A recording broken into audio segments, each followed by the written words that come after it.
Aos 92 anos de idade, seu Laurentino é o mais lúcido dos internos do abrigo onde vive. Há 6 meses, ele foi diagnosticado com mal de Parkinson. A doença incomoda o idoso. É a cabeça com tudo. É o corpo todo. Tudo treme? Treme. Na hora de dormir, dá para dormir direitinho? Às vezes dá. O sono aperta, né? Aí durmo, né? Os tremores dificultam a execução de atividades simples do dia a dia, como beber, por exemplo.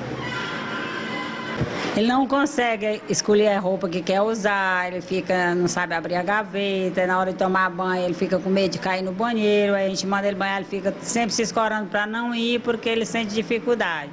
E não quer ainda se entregar para os outros fazer o banho porque ele ainda se torna novo. Então ele acha que não deve ser banhado pelos outros, então é constrangedor. Então ele sente a dificuldade. Vai beber líquido, ele derrama.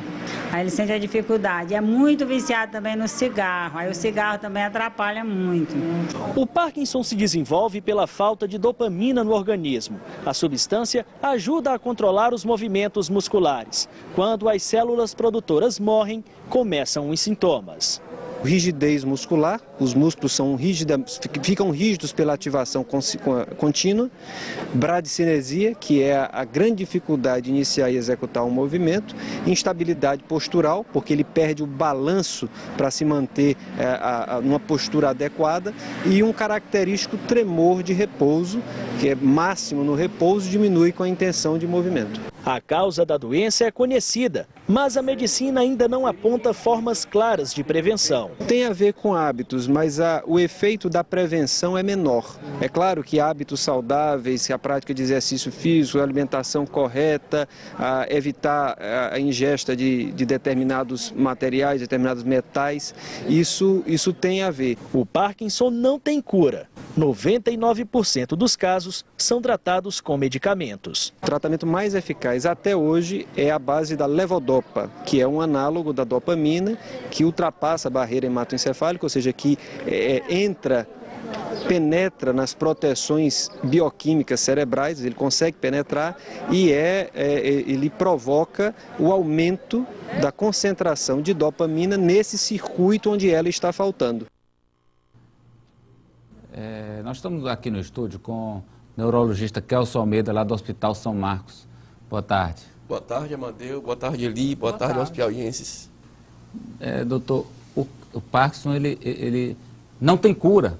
É só o que a ciência pode fazer hoje, é apenas que o paciente conviva melhor com a doença? Isso, Amadeu. A doença de Parkinson foi descrita pela primeira vez em 1817, pelo codinome James Parkinson, em Londres, né? Desde então, a gente entende a doença como uma doença neurodegenerativa, uma doença que realmente progride.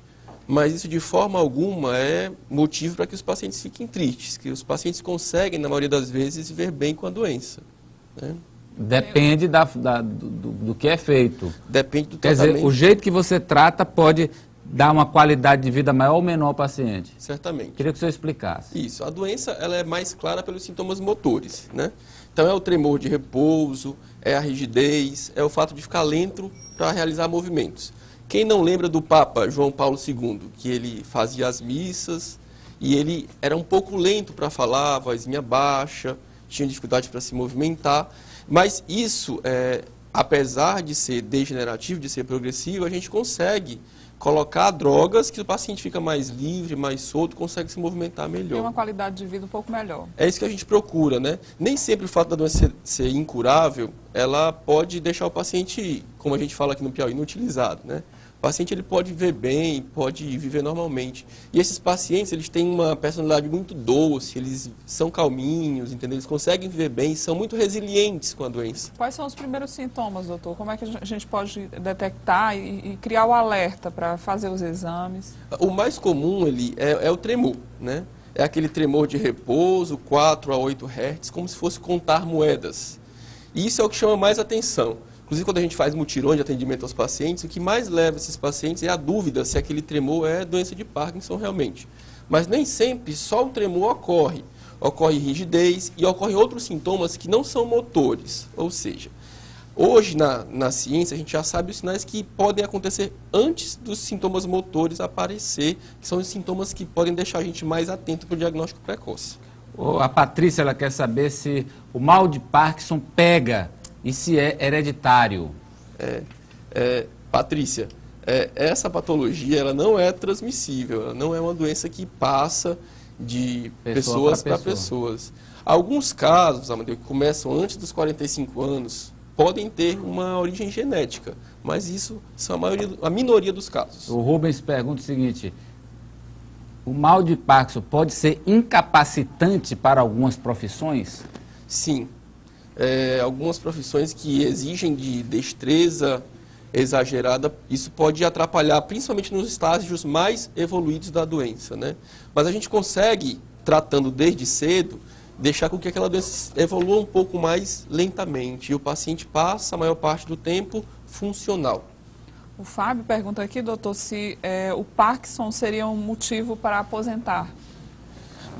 Se a doença for realmente incapacitante, ela começar antes dos 65 anos de idade, pode gerar uma aposentadoria. Só que na maioria das vezes essa doença começa após os 65 anos, quando os pacientes já estão em idade de aposentadoria. Né? O tratamento para o Parkinson é caro, doutor? As medicações, onde posso encontrar? Felizmente, Amadeu, hoje em dia o Sistema Único de Saúde, aqui em Teresina, ele fornece a maioria dessas medicações, né? Apesar de ser caro, existe uma farmácia de medicamentos especiais que a gente encaminha os pacientes e eles recebem essas medicações de graça, né? Existe algum tratamento no mundo sendo descoberto para a cura do Parkinson, doutor? As pesquisas atuais, ou seja, o estado da arte sobre o tema, é mais realizado na Alemanha e em Londres, né? Então, hoje a gente tem alguns sintomas que ocorrem antes do tremor. Por exemplo, você está de noite em casa, dormindo com a sua esposa e você tem um sonho vívido. Você luta com o próprio sonho e tem movimentos à noite. Então, você dá um soquinho na mulher e aquilo passa a ser frequente.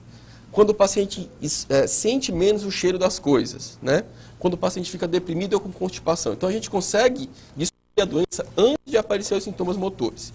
Então, existem alguns grupos de pesquisa em Londres e na Alemanha que fazem para realmente tentar chegar a essa cura, mas são só protocolos científicos ainda. Minha mãe tem 80 anos, tem arteriosclerose.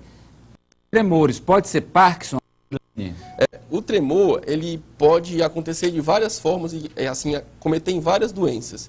A gente precisa, na verdade, de um exame físico, examinar o paciente e sentir qual que é o tipo de tremor para definir ou não o diagnóstico.